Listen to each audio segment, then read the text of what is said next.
Welcome back, everyone.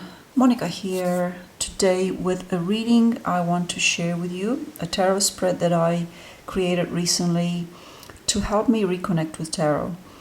Because I found myself this year at times feeling a bit disconnected, feeling a bit disenchanted. Or just not really wanting to do tarot that much, which was a bit worrying at times, since tarot has been an incredible companion for me for so long now and such a helpful guide. And perhaps that could be due to tarot burnout, perhaps I overdid it, but also perhaps, like with any relationship, my relationship with tarot also goes through phases or periods when it has its downs, although I have to say that's very rare, thankfully. So this is for anyone who is already working with tarot or has learned tarot and worked with it for some time. If you find yourself just wanting to rekindle that flame of magic with tarot, you might want to try this spread. So I've done 5 cards here, and basically I thought about 5 questions that I wanted to ask to help me bring back my reconnection with tarot. I should also note that I've used the Rider-Waite-Smith deck. Number 1, because this was my first tarot deck, and so using it takes me back to that initial sense of wonder and magic that I felt when I first came across tarot. Of course, you can use any deck you like, although I would recommend for those who are dealing with any sort of burnout that the Rider-Waite-Smith is a really excellent choice to go back to. It's one that I find myself, even though I have over 150 tarot decks, you just cannot beat the Rider-Waite-Smith system and Pamela Coleman-Smith art. There's something about it that just is incredibly potent, and it works really well for readings. So initially I called this Back to Basics Tarot, but I think I might do a hashtag and call it Reconnect with Tarot. So the 5 cards are, the first card is a card I understand really well, either because I have studied it in depth or through personal experience. Second card is a card I understand the least or I need to learn more about. Third card, a card that just wants some attention for play, for ritual, for art, etc. Fourth card is a card that offers guidance. I call this my ally card. And fifth and final card is the key card. So this is a card that unlocks what has been closed off in tarot, and it helps me to reconnect with the tarot. So I've already done the spread. I wanted to do this off camera and spend some time with it. And I have to say that even after spending some time with it, I'm still baffled by some of these answers. So here we go. I'm going to share the cards that I got with you and share with you what I think of these cards. But by all means, there'll be some that I actually would welcome some input from anyone in the audience. So first card is a card that I understand really well, either because I have studied it in depth or through personal experience. So for this card, I got the Hanged Man. In a sense, this was a little bit surprising, but to be fair, it shouldn't be that surprising, because first of all, the Hangman is a card of suspension and being apart from the world. I really see this as a card where you are on your own and seeing things differently, you're hanging from a different point of view, you're seeing things differently, you've got a different vantage view, and that is something that I, of course, know too well. I would suspect this is a familiar card to many tarot readers or anyone whose work is not in the mainstream realm, because as soon as you move away from common cultural narratives and mainstream thoughts or ideas, and you go down a different path, you will experience the hangman. So this is a card that I understand really well, either because I have studied it in depth or through personal experience. And I think for me the latter is true. From personal experience, definitely I have been in this place. I still am in this place now and then. I do blend my private inner world on one hand with being out there in the world on the other hand. That's something that I've kind of learned to do. So there's kind of like two sides to my path. But that's the first card anyhow. I'm very familiar with the hangman. I've also had a particular experience in my 20s that is not an experience that is common to most people. It's a very rare experience, and for me it completely altered the way that I see life and my connection to the divine. Even the knowledge of the divine was imbued in that experience. And I haven't talked about that particular experience. I'm not sure if I ever will. At some stage I will. So, first card. Second card, a card I understand the least or that I need to learn more about. Now, this was really baffling initially because I got the devil. I worked with the whole deck, by the way, and I got 3 majors. So it's not all majors, thankfully. It gets a bit daunting or overwhelming when all the cards are majors. So this was surprising because I have had personal experiences with the devil, and I've talked about this before. I've had a year-long addiction to weed that was incredibly hard to break out of. And I can see people that have daily habitual addictions to a substance like weed, just how, just the hold it has on them. And the most pervasive thing about that, the most insidious thing, is that quite often they themselves don't think that's the case. They think it actually helps them. But anyway, that's a separate discussion for a different time, perhaps. So yeah, I've known this through addiction. I've known this through relationships that were completely not just difficult, but almost destructive, very destructive, or just a couple of relationships, which also happened at the time when I had the weed addiction, by the way. So that kind of says a lot.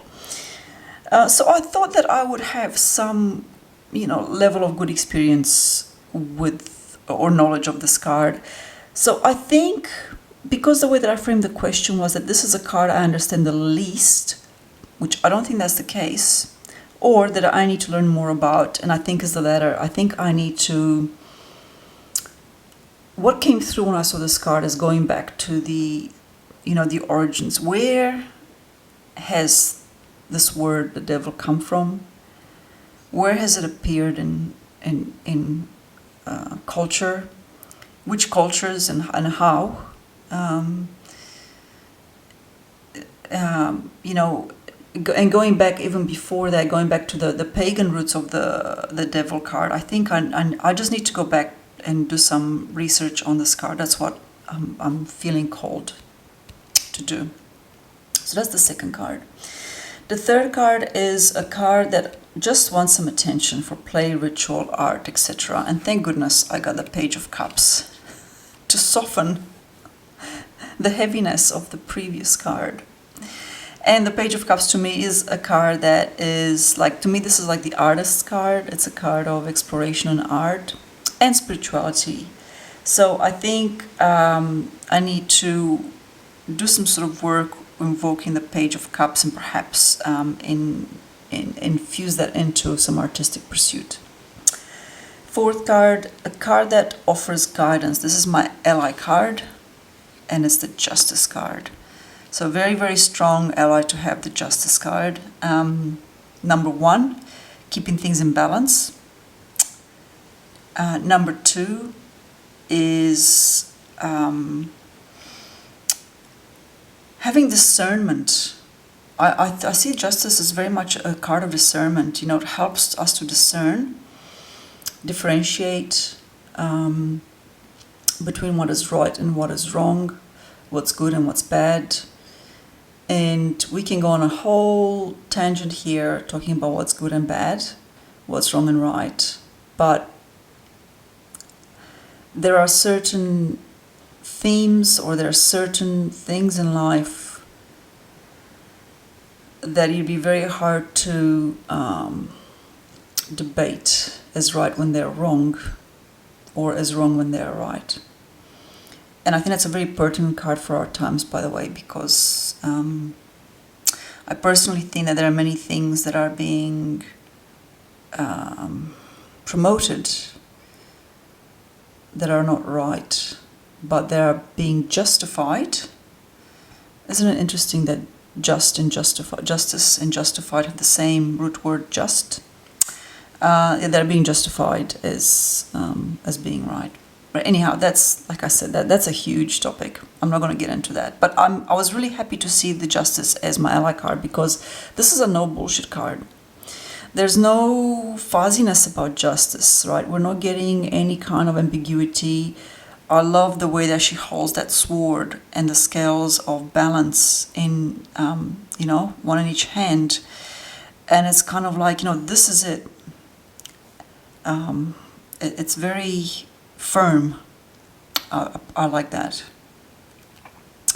And then the final card is the key card that unlocks what has been closed off in tarot and helps me to reconnect with tarot. And this card, I kind of wanted to do the whole spread again when I saw this card.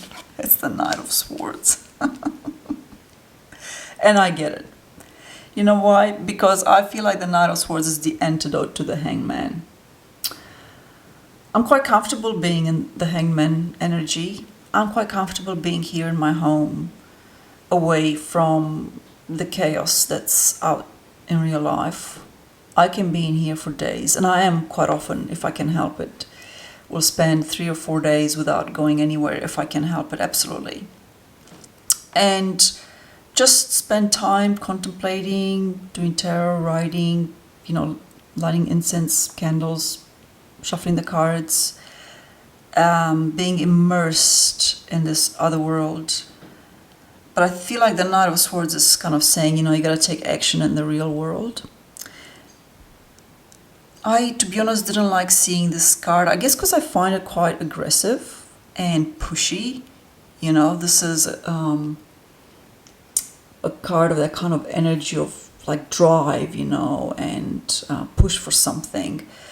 But at the same time, I got out my Tarot for a New Generation book by Janina Renee. So Janina Renee's book, Tarot for a New Generation, is an excellent resource, I think, personally. It goes through different meanings for all the cards, and I often refer to it now and then when I feel stuck. And so I went, right, what does Janina have to say about the Knight of Swords? And the first thing as a meaning that she writes about is the idea of empowered action. So, and I really love that. I love the idea of empowered action. And the other thing that came through is ambition, which again, it was something that it's not that I don't like it, it's that I see far too many people with high ambition but mediocre intellect. I know I sound extremely snobby and judgy, but it's who I am. I've seen that through my work in mainstream roles, in hierarchical organizations, absolutely. Ambition and the lust for power, the drive for power, the love of power is very dangerous when it's rooted in a mediocre intellect, and rooted in a sense of lacking a well-developed inner self. So I think that's why I've kind of gone, I get the ick feeling when I see the Knight of Swords. At the same time, I have to recognize that this is a card that really encourages me to put myself out there, to take action, to have some drive and ambition for the right reasons. Okay, this Knight of Swords here he's very much like, this dude's going for what he wants, and good luck trying to stop that horse. Like, you couldn't stand in the way, right? And it's fast moving. It's very, very fast moving. Even like the trees, there's winds. You can see the clouds are jagged. Like, the whole scene is like this epic movement. So I think that this is kind of saying, don't put tarot on the back burner, but like, go forth and explore it and really get involved with it and find new ways of reconnecting with it and working with it. Anyway, that's what I thought of in that card. So quite surprising in some ways, this reading, but at the same time, it's an excellent reading for those times when you need to reconnect with tarot. I really think that it's really helped me. And if anybody out there would like to try this out and let me know how you go, I'll be more than welcome.